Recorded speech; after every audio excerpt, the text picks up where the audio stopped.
Fill in the blanks to make each of the following a true statement. ಮೊದಲೇ ಪ್ರಶ್ನೆ A union A dash. E ಅಂತ ಹೇಳಿದ್ರೆ ಏನೋ ಈ ಭಾಗ, ಯೂನಿಯನ್ ಎ ಡ್ಯಾಶ್ ಅಂತ ಹೇಳಿದ್ರೆ ಇದು ನಿಮ್ಮ ಎ ಡ್ಯಾಶು, ಇವೆರಡು ಯೂನಿಯನ್ ಮಾಡ್ತಂದ್ರೆ ಏನು ಉತ್ತರ ಬರುತ್ತೆ? ಹೌದು, it's made up of universal set. ಸರಿನಾ? Next, this is your null set. ಅದರ ಡ್ಯಾಶ್ ಆಗ್ತದೆ ಅಂತ ಹೇಳಿದ್ರೆ ಏನಾಗ್ಬೋದು? Complement of that. ನಥಿಂಗ್ ಜೊತೆ ಕಾಂಪ್ಲಿಮೆಂಟ್ ತೊಗೊಂಡ್ರೆ ಏನಾಗುತ್ತೆ? ಹೌದು, ಯೂನಿವರ್ಸಲ್ ಸೆಟ್ ಆಗುತ್ತೆ. ಸೊ ಇಲ್ಲಿ ನಿಮ್ಮ ಸ್ಟೆಪ್ಸ್ ಹೇಗೆ ಕಾಣುತ್ತೆ ಅಂತ ಹೇಳಿದ್ರೆ, A dash intersect A will be universal set intersecting A.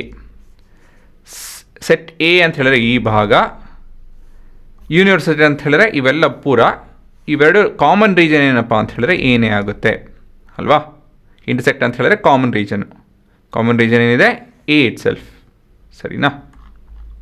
ಮತ್ತು ಮುಂದೆ ಎ ಇಂಟರ್ಸೆಕ್ಟಿಂಗ್ ಎ ಡ್ಯಾಶ್, ಇದು ನಿಮ್ಮ ಎ ಡ್ಯಾಶ್ ಅಂತ ಹೇಳಿದ್ರೆ ಈ ಭಾಗ. ಏನು ಕಾಮನ್ ಇದೆ ಇವೆರಡರಲ್ಲೂ? ಹೌದು, there is nothing that is common. ಹಾಗಾಗಿ ಇದು ನಲ್ ಸೆಟ್ ಆಗುತ್ತೆ. ಸರಿನಾ?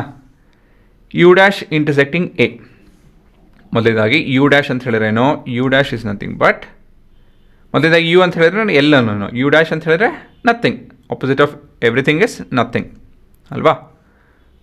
ಯು ಡ್ಯಾಶ್ ಇಂಟರ್ಸೆಕ್ಟಿಂಗ್ ಎ ಏನಾಗುತ್ತೆ ಅವಾಗ? Nothing, whatever is common between A and nothing ಏನಿರುತ್ತೆ? ಏನು ಕಾಮನ್ ಇರಲ್ಲ ಅಲ್ವಾ? ಸೊ ಇದೆ ನಿಮ್ಮ ಉತ್ತರ. ಕಾನ್ಸೆಪ್ಟ್ ಕಲ್ತ್ಕೊಳ್ಳಿ, ಬೈ ಹಾರ್ಟ್ ಮಾಡ್ಕೊಳಕ್ಕೆ ಹೋಗ್ಬೇಡಿ.